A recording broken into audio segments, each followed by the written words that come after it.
What's going on? It's Astronaut H, and this is the What More Do You Want Network.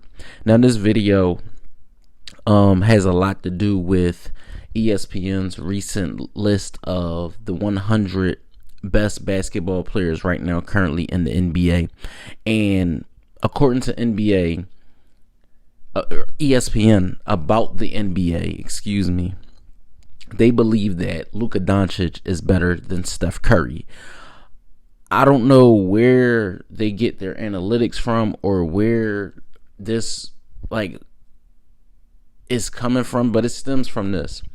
The top 5 listed on ESPN's list was Giannis Antetokounmpo, Nikola Jokic, Joel Embiid. Luka Doncic at 3, Joel Embiid at 4, and Steph Curry at 5. Now, I don't know if this list is based upon, international players being on the forefront of the league, or just the sheer effect of how young Luka is and what he's done so far compared to Steph. But we're talking about this season's Finals MVP. We're talking about a 4-time champion.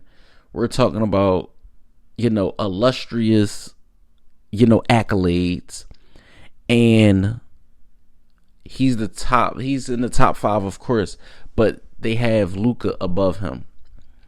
They have Joel Embiid in front of him. The only player that honestly that I could see where who should be in front of, but if we're talking about guards on this list, the first guard that should be on the top 5 should be Steph. But that's just my opinion, right? But let's go to some things, right? On the head-to-head, every time that the Warriors faced the Mavericks, and the head-to-head matchup between Luka and Steph, right?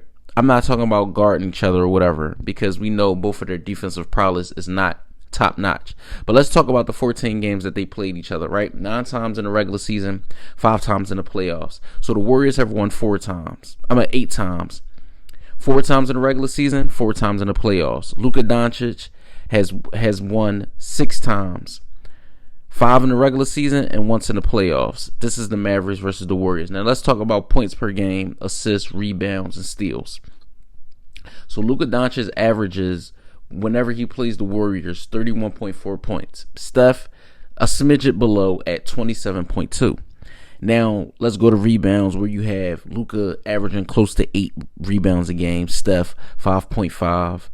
You go to assists, 6.5 for Steph, 6.2 for Luka. You go to steals, 1.1 for Steph, and 1.4 for Doncic. Now, if you just look at the head-to-head stats between the two, you can have an argument to say, well, Luka scores more than him. But we all know the usage rate of Luka with the Mavericks. He basically has the ball in his hands all the time. Steph does not. He does not dictate the offense, even though he's Golden State's most prolific offensive weapon. He doesn't dictate how the offense is ran. Yeah, it may be ran through him, but Draymond Green does a majority of the ball handling. Now, when you look at, the most points Steph ever put up against the Mavericks with Luka actually playing, that's 57. If you look at Luka's high playing the Warriors, that's 42. Now, I mean, if we're really gonna boil it down to, how many, really in the matchups or whatever, let's talk about what it really counted. Let's talk about during the playoffs. So during the Western Conference Finals last year, of course, everyone knows the Warriors beat the Mavericks 4-1. And in the initial opening game of the series, Steph scored 21 and Luka scored 20. Now, that's pretty even. Now, in the next game, the Warriors won. Steph had 32 and Luka had 42. So again, the Warriors won, but Luka outmatched him when it came to points in that game. And in the following games, Luka put up 40 in game 3, Steph put up 31, and the Warriors were up 3-0. Now at that point, people thought sweep was at the table. So the next game, the Mavericks had to win, and they won by 10 points. And Luka put up 30, and Steph put up 20. And in the closing game, Steph put up 15 and Luka put up 28. So again, this boils down to usage rate. We already know what Steph Curry is capable of and what he has done. Again, like I said, I don't think Steph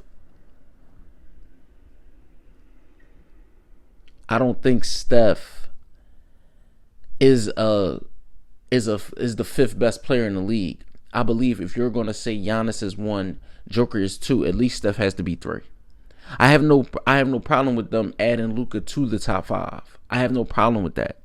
But if you're going to add him to the top 5 and you say he's the best, player at his position or guard, that's basically what they basically saying is Luka Doncic is the best guard in the game. ESPN is saying that with him being number 3 on that list. And I can't sit here and tell you guys like I believe that Luka Doncic is the third best player in the league and the first guard I would pick if we had a chance to pick teams and I needed a guard. Luka wouldn't be my first pick. That's just what it is. And this has nothing to do with Steph winning the championship. We're just talking about it. Do I think Luka is better? The only thing Luka has above Steph right now is age. That's it. That's all. Can he rebound the ball better than Steph? Yes. Can he pass better than Steph? I believe so.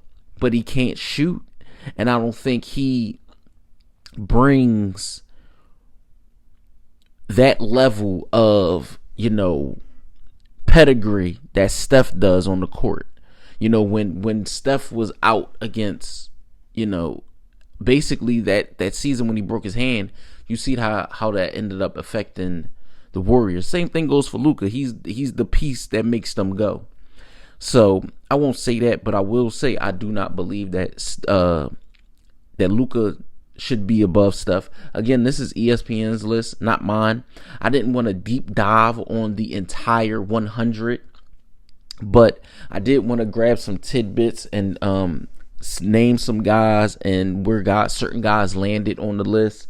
And this was one that stuck out to me the most because overall, when I look at, the landscape of the league and I look at certain guys and I look at the Lukas and I look at Steph and I just gauge upon what have they done so far for their teams, what have they done so far for the league and things like that. And we know that Stephen Curry has changed the way the game of basketball is being played, not just in the NBA, but all across the board.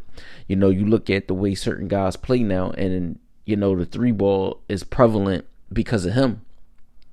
The 3 ball is getting taken more times shot wise in a game than the 2-point shot.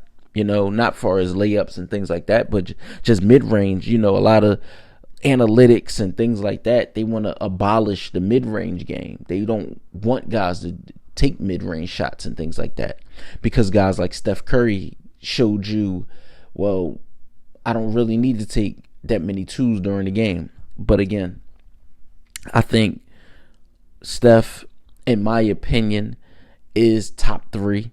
I think if I was to redo the ESPN list, I have no problem again with Giannis being 1. I have no problem with Joker being 2.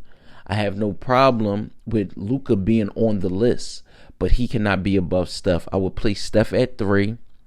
Embiid is fine right there at 4, in my opinion. And I think Luka deserves a spot at being number 5. That's fine. Of course, people might feel differently. They might feel like Luka does not deserve to be a top 5 player at the present moment. But again, this is ESPN's list, not mine, not yours. Of course, any list can be debated, whether it's right, wrong, indifferent. Let me know what you guys think in the comments section down below. I would love to hear from you guys. As always, it's appreciated. Every comment, every like, I appreciate everything. And don't forget to like, subscribe, hit that notification bell so you can know anytime a video is being uploaded to this channel. It's Astronaut H. This is the What More Do You Want Network, and I catch you guys on the next video.